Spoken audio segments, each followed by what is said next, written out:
Lionel Messi এবং Cristiano রোনালদোর শ্রেষ্ঠত্ব নির্ধারণ করতে গিয়ে দুই ভাগে ভাগ হয় ফুটবল বিশ্ব। গোল করার ক্ষমতায় কে এগিয়ে, কার পায়ের কাজ বেশি ভালো, সেই তর্কে মেতে উঠেন দুই মহাতারকার ভক্তরা। তবে মজার ব্যাপার হলো, রোনালদোর সবচেয়ে কাছের মানুষ, তার বড় ছেলে ক্রিস্টিয়ানো রোনালদো জুনিয়র ভীষণ মেসি ভক্ত।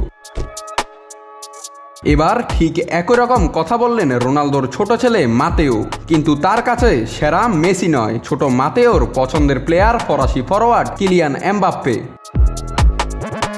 ক্রিস্টিয়ানো রোনালদোর খেলা দেখে শৈশবে মুগ্ধ হয়ে থাকতেন এমবাপ্পে। পর্তুগিজ উইঙ্গারকে মানেন আইডলও। তারই দেখানো পথে হেঁটে এমবাপ্পে যোগ দিয়েছেন রিয়াল মাদ্রিদে। কিন্তু 2017 সালে জন্মগ্রহণ করা রোনালদোর ছোট ছেলে মাতেও হয়ে উঠেছে ফরাসি ফরওয়ার্ডের প্রতি অনুরাগী এবং এমবাপ্পেকে গ্রহণ করে নিয়েছে তার পছন্দের ফুটবলার হিসেবেও।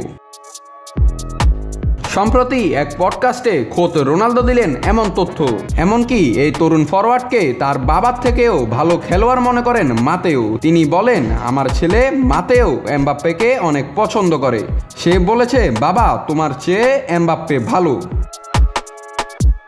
এটা অবশ্য স্বীকার করতে হয়, রোনালদো এখনও গোল এবং রেকর্ড সব দিক থেকে এমবাপ্পের থেকে অনেক এগিয়ে। তবে মাতেও যে এমবাপ্পেকে বেশি পছন্দ করেন তা রোনালদো নিঃসন্দেহে মজা নিয়েই মেনে নিয়েছেন।